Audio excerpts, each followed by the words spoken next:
Likes ಮತ್ತೆ ವ್ಯೂಸ್ಗೋಸ್ಕರ ಒಂದು ಹುಡುಗಿ ಮಾಡಿರೋ ತಪ್ಪಿಗೆ ಒಬ್ಬ ವ್ಯಕ್ತಿಯ ಜೀವ ಹೋಗಿದೆ. ತಪ್ಪು ಮಾಡಿದವರೇ ಯಾರೋ, ಶಿಕ್ಷೆ ಅನುಭವಿಸಿದವರೇ ಯಾರೋ. ಇತ್ತೀಚೆಗೆ ಕೇರಳದಲ್ಲಿ ನಡೆದ ಘಟನೆ ಇದು. ಒಂದು ಹುಡುಗಿ ಬಸ್ ನಲ್ಲಿ ಹೋಗ್ತಾ ಸೆಲ್ಫಿ ವಿಡಿಯೋ ಮಾಡಿದಾಳೆ. ನೀವು ಸರಿಯಾಗಿ ಆ ವಿಡಿಯೋನ ಅಬ್ಸರ್ವ್ ಮಾಡಿದ್ರೆ ನಿಮ್ಗೆ ಗೊತ್ತಾಗುತ್ತೆ ಆ ವ್ಯಕ್ತಿ ಯಾವುದೇ ತಪ್ಪು ಮಾಡ್ತಾ ಇಲ್ಲ, ಸುಮ್ಮನೆ ನಿಂತಿದ್ದಾರೆ. ಆದ್ರೆ ಆ ವ್ಯಕ್ತಿ ನನ್ನ ಜೊತೆ ಅಸಭ್ಯವಾಗಿ ವರ್ತನೆ ಮಾಡಿದಾನೆ ಅಂತ ಆ ಹುಡುಗಿ ವಿಡಿಯೋನ ಅಪ್ಲೋಡ್ ಮಾಡಿದಾಳೆ. ಕಾರಣ ಏನ್ ಗೊತ್ತಾ? ಜಸ್ಟ್ ಲೈಕ್ಸ್ ಮತ್ತೆ ವ್ಯೂಸ್ಗೋಸ್ಕರ. ಆದ್ರೆ ಆ ವಿಡಿಯೋದಿಂದ ಅವಮಾನ ತಾಳಲಾರದೆ ಆ ವ್ಯಕ್ತಿ ಆತ್ಮಹತ್ಯೆ ಮಾಡ್ಕೊಂಡಿದ್ದಾನೆ. ಈಗ ಆ ಹುಡುಗಿ ಆ ವಿಡಿಯೋನ ಡಿಲೀಟ್ ಮಾಡಿದೆ. ಆದ್ರೆ ಏನ್ ಪ್ರಯೋಜನ? ಹೋಗಿರೋ ಜೀವ ವಾಪಸ್ ಬರುತ್ತಾ? ಈಗಂತೂ ಈ ತರ ವಿಷಯಗಳು ಟ್ರೆಂಡ್ ಆಗ್ಬಿಟ್ಟಿದಾವೆ. ಬಸ್ ನಲ್ಲಿ ಕೂತ್ಕೊಳ್ಳೋದು, ವಿಡಿಯೋ ಮಾಡೋದು. ಹೌದು, ಹೆಣ್ಮಕ್ಳು ಧೈರ್ಯವಾಗಿರ್ಬೇಕು, ಅನ್ಯಾಯ ಎದುರಿಸಕ್ಕೆ ಯಾವುದೇ ಕಾರಣಕ್ಕೂ ಹೆದರಬಾರದು, ಅದನ್ನ ನಾನ್ ಸಹ ಒಪ್ಕೊಳ್ತೀನಿ. ಆದ್ರೆ ತಪ್ಪು ಮಾಡದೇ ಇರೋ ವ್ಯಕ್ತಿ ಮೇಲೆ ಸುಮ್ನೆ ಆರೋಪ ಮಾಡಿದ್ರೆ ಅವರ ಜೀವನ ಏನಾಗ್ಬೇಕು? ನಮ್ಮ ಸಮಾಜ, ನಮ್ಮ ಕಾನೂನುಗಳು ಎಲ್ಲವೂ ಹೆಣ್ಣಿನ ಪರವಾಗಿನೇ ಇದಾವೆ, ಅದು ಕೂಡ ತಪ್ಪಲ್ಲ.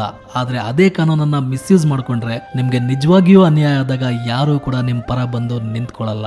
ಇದ್ರ ಬಗ್ಗೆ ನಿಮ್ಗೇನ್ ಅನ್ಸುತ್ತೆ ಅನ್ನೋದನ್ನ ಕೆಳಗಡೆ ಕಮೆಂಟ್ ಮಾಡಿ ತಿಳಿಸಿ. ಮತ್ತೆ ನೆಕ್ಸ್ಟ್ ವಿಡಿಯೋದಲ್ಲಿ ಸಿಗ್ತೀನಿ. Signing off, Chandru.